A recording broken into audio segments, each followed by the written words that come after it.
출애굽기의 열재앙 이야기에는 마음을 완악하게 함이라는 주제가 여러 번 반복적으로 등장합니다. 우리를 당혹스럽게 하는 것은 그중 많은 본문이 하나님이 바로의 마음을 완악하게 하셨다라고 말하고 있다는 것이죠.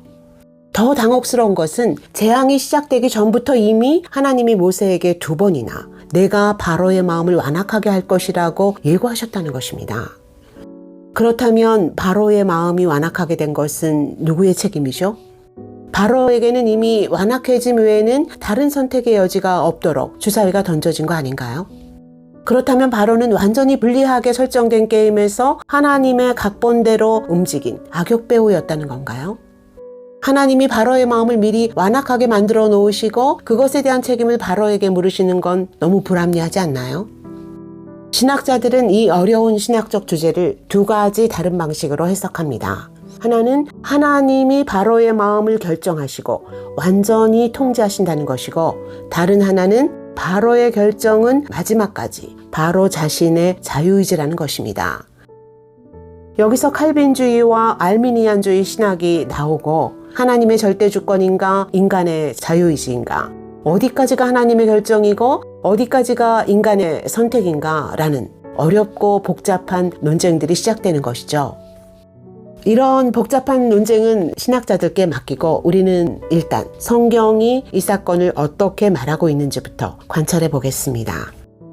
열재앙 이야기를 읽다 보면 어떤 때는 바로의 마음이 완악하게 되어 또는 바로가 마음을 완강하게 하여 라고 말하기도 하고요. 어떤 때는 여호와께서 바로의 마음을 완악하게 하셨으므로 라고 말하기도 합니다. 그런데 자세히 관찰해 보면 바로의 마음이 완악하게 되어 바로가 마음을 완강하게 하여 라는 말은 5번째 재앙이 내릴 때까지 무려 7번이나 집중적으로 등장합니다. 그 다음 6번째 재앙에서 처음으로 하나님이 바로의 마음을 완악하게 하셨으므로 라는 말이 등장하면서 하나님이 서서히 무대 중앙으로 들어서기 시작하십니다. 그 다음 7번째 재앙에서 마지막으로 바로가 마음을 완악하게 하여 라는 말이 2번 연속 등장하고, 그 후 8번째 재앙부터는 하나님이 바로의 마음을 완악하게 하시는 유일한 주체자가 되십니다. 마음을 완악하게 하는 주체가 바로에게서 하나님으로 옮겨가는 과정을 보여주는 이 이야기가 왜 중요한가? 이 이야기는 비록 바로에게 불리한 주사위가 이미 던져졌다 할지라도 하나님이 처음부터 즉각 모든 상황을 장악하지는 않으셨다라고 말하고 있습니다. 하나님이 일관되게 바로의 마음을 완악하게 하는 유일한 주체자가 되신 것은 8번째 재앙부터입니다. 그 이전까지 바로의 마음을 완악하게 한 주체는 바로 자신이었다는 것이죠. 비록 하나님의 완악하게 하심이 바로의 결정에 영향을 주었을지라도 처음부터 바로의 결정권이 완전히 배제된 건 아니라는 것입니다. 하나님은 바로의 완악함이 점점 강화되어 가면서 모든 상황을 돌이킬 수 없는 지점으로 몰고 갈 때까지 그가 마음을 돌이킬 수 있는 여지를 남겨놓으셨습니다. 그때까지 바로의 마음을 완악하게 한 적극적인 주체는 바로 자신이었고, 그가 내린 결정은 그의 선택이었다는 뜻이죠. 즉 바로의 마음을 완악하게 하심이 미리 정해져 있었다고 할지라도 처음부터 그가 어떤 의지도 발휘하지 못하도록 하나님의 결정에 완전히 묶여 있었던 것은 아니라는 것입니다. 다행히 본문 안에는 그 사실을 확인할 수 있는 2개의 숨은 그림이 있습니다. 첫째는 하나님이 사용하신 만약이라는 조건절입니다. 하나님은 바로에게 4번이나 내가 만약 내 백성 보내기를 거절한다면 이라는 조건절을 붙여서 재앙을 미리 경고하셨습니다. 만일 바로가 예스냐 노우냐의 2 선택 중에서 노 외에는 전혀 다른 선택의 여지가 없도록 하나님이 그의 마음을 미리 설정해 놓으셨다면 하나님이 사용하신 만약이라는 조건절은 문제가 있는 것이죠. 그렇다면 하나님은 거절 외에는 다른 선택이 불가능하도록 모든 상황을 미리 세팅해 놓고 내가 만약 거절한다면 이런 재앙이 임할 거야 라고 엄포를 놓으시는 이상한 하나님이 되시는 겁니다. 만약이라는 말은 하나님이 2 선택 중 어느 한쪽의 가능성을 완전히 배제하지는 않으신 채로 바로의 결정을 지켜보고 계셨다는 뜻입니다. 즉 하나님이 일관되게 바로의 마음을 완악하게 하신 것은 그가 일관되게 자기 마음을 완악하게 해서 하나님 백성 보내기를 거절하는 결정을 했기 때문이라는 것이죠.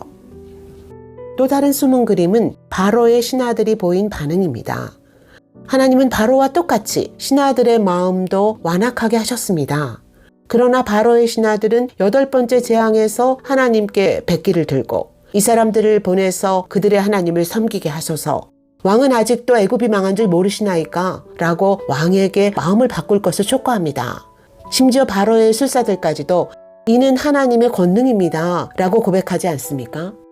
그들의 마음이 완벽하게 하나님의 각본대로만 움직일 수 있도록 미리 설정된 것이었다면 그들의 반응은 불가능한 일이죠. 즉 하나님은 바로에게도 다른 선택을 할 수 있는 충분한 기회를 주셨고 바로도 그들처럼 마음을 바꿀 수 있는 기회가 열려 있었다는 것입니다. 그가 최대한 마음을 빨리 바꿨다면 최소한 10번의 재앙까지는 안 갈 수 있었겠죠. 이 이야기는 하나님의 결정과 인간의 선택에 대해서 의미 있는 메시지를 줍니다. 하나님은 자신의 뜻대로 모든 것을 통제하시고 결정하실 수 있는 최우선적 주권자이시지만 그럼에도 불구하고 인간에게 책임이 따르는 의미 있는 선택을 하도록 허용하십니다. 그분은 우리의 선택을 완전히 배제하시거나 무의미하게 만드시는 게 아니라 우리가 그분의 뜻을 선택할 수 있도록 우리를 가르치시고 설득하십니다. 하나님이 언제나 원하시는 것은 그분의 뜻에 순종할 수도 순종하지 않을 수도 있는 자유의지를 가진 인간이 그분의 뜻에 순종하는 선택을 하는 것입니다. 그걸 보여주는 원조 사건이 선악과 사건이죠. 그렇다면 하나님이 재앙이 시작되기 전부터 내가 바로의 마음을 완악하게 할 것이라고 예고하신 말씀은 어떻게 해석해야 할까요? 토마스 왓스는 하나님은 인간에게 악을 주입하시는 것이 아니라 그의 은혜의 영향력을 거두시는 것이라고 말합니다. 빛이 사라지면 저절로 어둠이 오는 것처럼 하나님이 은혜의 영향력을 거두시면 인간의 마음은 저절로 완악해진다는 것이죠. 성경은 그 은혜의 거두심을 이렇게 말합니다. 그러므로 내가 그의 마음을 완악한 대로 내어버려 두었더니 그가 자기 마음대로 행하였도다. 여러분, 하나님은 악의 조성자가 아니십니다. 그러나 하나님은 원하시는 일을 이루시기 위해서 미워하시는 일도 허용하실 때가 있으십니다. 하나님은 바로에게 악을 허용하심으로써 400년 동안이나 하나님을 잊고 살았던 아브라함의 후손들에게, 그리고 여전히 자신의 사명을 두려워하고 있는 모세에게, 그리고 도대체 여호와가 누구냐라고 묻고 있는 바로에게 자신이 누구신지를 알리셨습니다. 열재앙 사건은 당대의 무명의 신 여호와가 자기 백성을 애굽에서 빼내시기 전에 온 천하에 자신의 이름과 능력을 선포하신 사건입니다. 하지만 성경 어디에서도 하나님이 우리가 악 외에는 다른 선택을 하지 못하게 하시는 방법으로 자신의 뜻을 이루신다고 가르치지는 않습니다. 하나님은 우리를 태엽을 감아서 움직이는 장난감처럼 다루지 않으십니다. 인간의 마음을 처음부터 마치 수도꼭지를 완전히 잠그거나 트는 방식으로 다루지 않으세요. 하나님이 인간을 다루시는 가장 일관된 방식은 인간의 완악해진 마음이 그의 의지를 영구적으로 마비시키지 않도록 우리와 끝까지 관계하시며 소통하시고 설득하시는 것입니다.